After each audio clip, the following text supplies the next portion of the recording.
Pika, dobra sta prijatelja, vedno le naprej na zelene travnike. Bobby in Pika, ko posije sonce, vesela in smeje, odhitita v gori. Bobby in Pika, dobra sta prijatelja. Morska dogodivščina. Na poletni dan sta polž Bobby in Pikapolonica Pika našla čudovito pisano knjigo z zgodbicami. V njej so bile slike morja, ena bolj lepa od druge. Videla sta raznobarvne ribe, rake in školjke. In v njej je bila tudi neka čudna žival, ki je Bobby še nikoli ni videl. Imenuje se hobotnica, a tudi jaz še nisem videla resnične. Zakaj ne greva do morja? Je vprašal Bobby z navdušenim glasom. Daj no, Bobby, saj ne veva, kje je morje. Pridi z mano, vprašajva sovo, ona ve vse. Draga sova, ali nama lahko poveš, kako lahko prideva do morja? Zgraditi morata majhen čoln in se z njim zapeljati po studencu. Ta vaju bo popeljal do reke, reka pa teče naravnost v morje.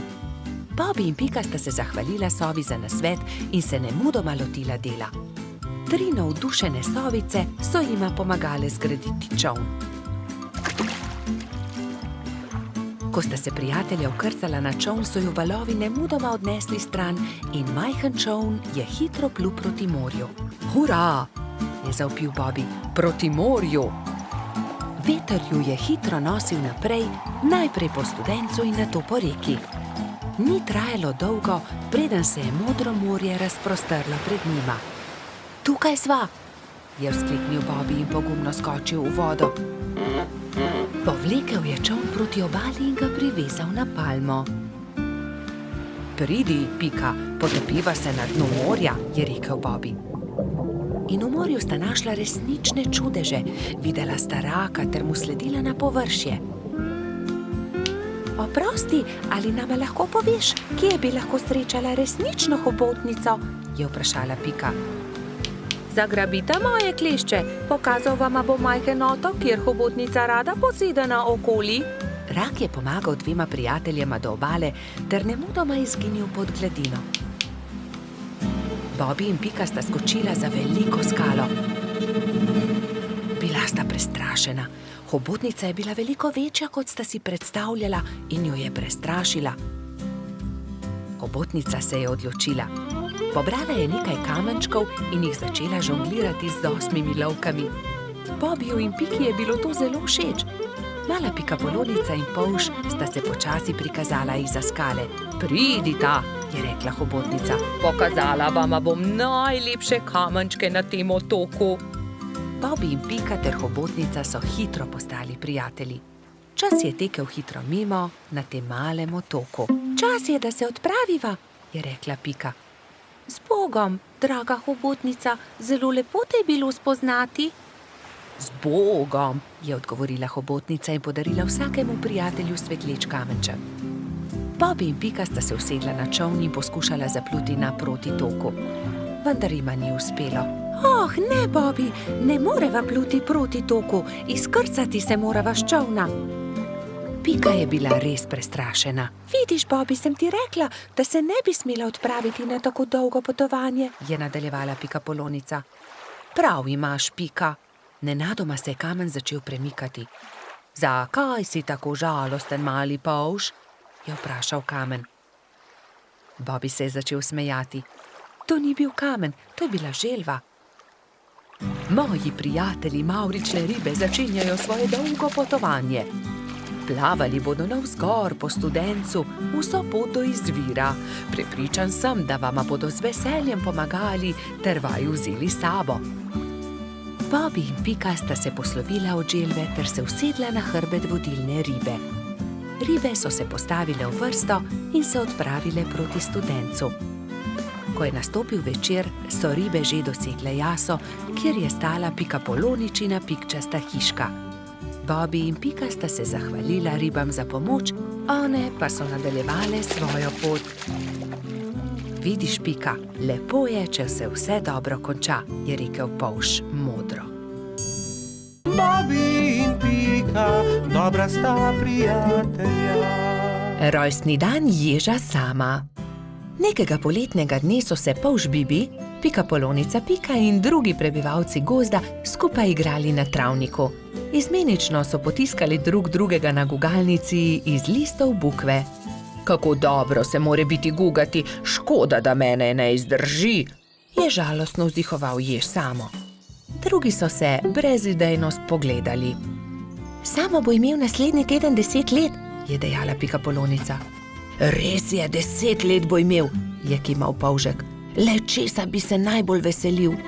Jaz vem, česa bi bil najbolj vesel, je rekel Baltazar in poskočil od veselja. Gugalnice! To je zelo dobra ideja. Naredimo samo eno ogromno gugalnico, se je navdušila Pika. Mali prijatelji so takoj prijeli za delo. Prinesli so žago, kladivo, žeblje, vijake in poiskali močne veje. Gugalnica je bila hitro narejena. Kos debla v obliki ladje so z močnimi vrvmi pritrdili na debele noge drevesa. Ko je bila gugalnica narejena, so vsi šli v Baltazarjevo hišo in začeli peči torto. Ubili so jajca, mešali testo, kuhali puding, stepal je mešalnik, ropotali so z leseno žlico. Čebelino hišo je prevzel prijeten vonj. Naredili so torto z nadstropji, okrasili so jih z višnjami, rozinami in orehi. Dajmo gor še svečke, je rekla Rozi. Ja, 10 svečk, se je strinjala Pika. Zdaj pa napišemo samo pismo, je rekel Bibi in začel pisati. Najdražji Samo, pridi pred Baltazarjevo hišo opoldne, težko te pričakujemo. Tu je pismo, mehurček odnesi Ježku, je prosil Bibi. Samo ne povej za torto in tudi za gugalnico ne, je dodala Pika. Baltazar in Gašper sta postavila torto na okroglo mizo in jo odnesla pred hiško.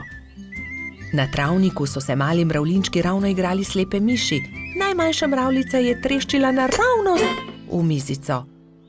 Oprnil si mizo, torta je uničena, je stokal Baltazar. Joj, torta, kaj bo zdaj?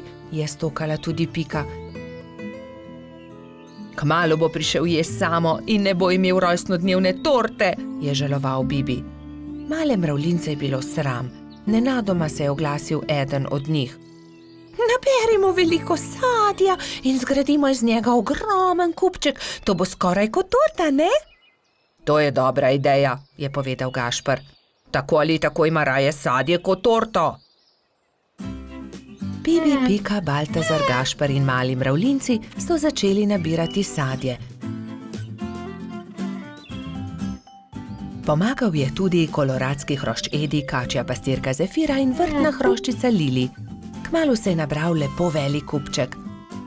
Gašper je na vrh sadnega kupčka postavil 10 svečk, takrat pa sta prispela mehurček in jež Samo. Vse najboljše, jež Samo, so vzkliknili sozvočno. Toliko sadja, najraje jih imam, hvala lepa, je vzkliknil ježek. Zdaj pa zapri oči, Samo, je rekla Pika in odpeljali so Sama do gugalnice. Ježek je obstal od presenečenja. Wow, kako lepa, velika gugalnica, se lahko usedem? Je vprašal veselo. Ja, zate smo jo naredili, je dejal Bibi. Hurra, zdaj se tudi jaz lahko guncam, hvala lepa, se je zahvaljeval Samo.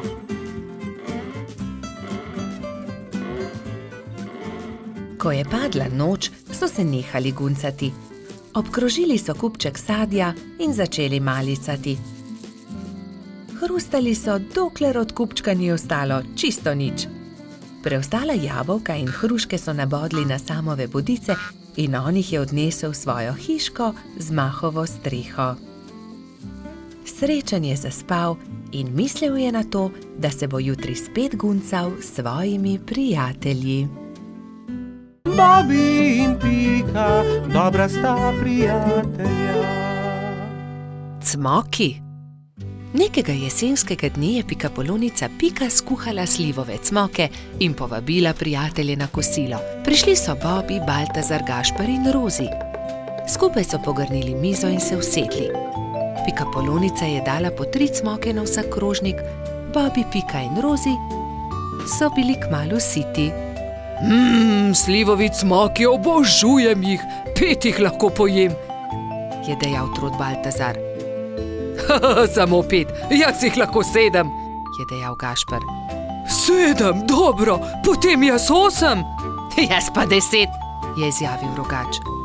Dobro, tekmujva, je končal prepir Baltazar. Naj vidimo, kateri izmed najih lahko poje več. Piki zadeva ni bila všeč. Poskušala jo je pregovoriti, vendar sta bila fanta nepopustljiva. To se ne bo dobro končalo, ju je opozorila, vendar je Baltazar in Gašper nista poslušala. Doslej sva pojedla 3 cmoke, zdaj naj pride 4. Je predlagal Gašper in dal novi cmok na vsak krožnik. Zatem sta vzela novega in pojedla tudi 5.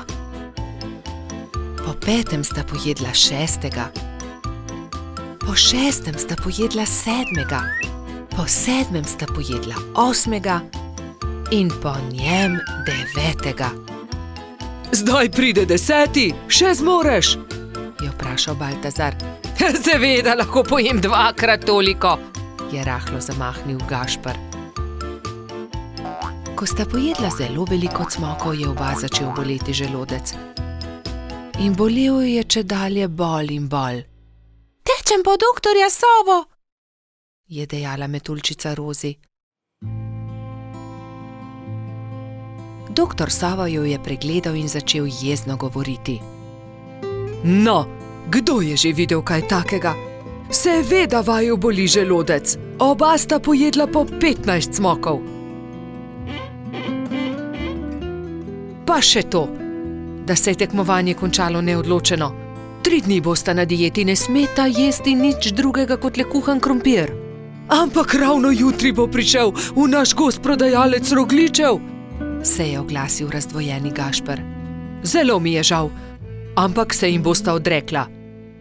Čez 3 dni pridita k meni, da vama bom spet pogledal želodec, je strogo dejal doktor Sova in odšel domov. Naslednji dan je na velik travnik prispel prodajalec dišečih rogljičev. Prebivalci gozda so srečno jedli in izbirali med veliko dobrotami. Cimetovega, prosim, je dejala Pika. Jaz bi kokosovega, se je prerival Bobi. Meni dajte sladkornega, je zopila Rozi. Imeli pa so tudi orehove, makove, celo kakavove. Baltazar in Gašper sta žalostno gledala veseli sejem, a sta ubogala doktorja Sovo. Ko so minili 3 dnevi, sta šla Trot in Rogač k zdravniku. No, poglejmo, je zamrmral doktor Sova in ju temeljito pregledal. V redu, ozdravela sta. Vidim, da sta me ubogala. Ja, seveda, je Gašper pokimal z nosom. Čeprav bi si močno želel jesti rogljiče. Gašper in Baltazar sta se poslovila od doktorja Sove in se odpravila domov, ko je doktor Sova zavpil za njima. Počakajte le minuto, tu je nekaj. Prihranil sem vama 2 rogljiča. Izvolita. No, doktor Sova, tudi ti si šel na travnik? Seveda, kupil sem kolač za svoje sinčke, ta 2 pa sem prihranil za vaju. Lepo sta upoštevala, kar sem vama rekel, zato ne bosta ostala brez dobrot. Hvala, sta srečno dejala Baltazar in Gašper ter objela doktorja Sovo.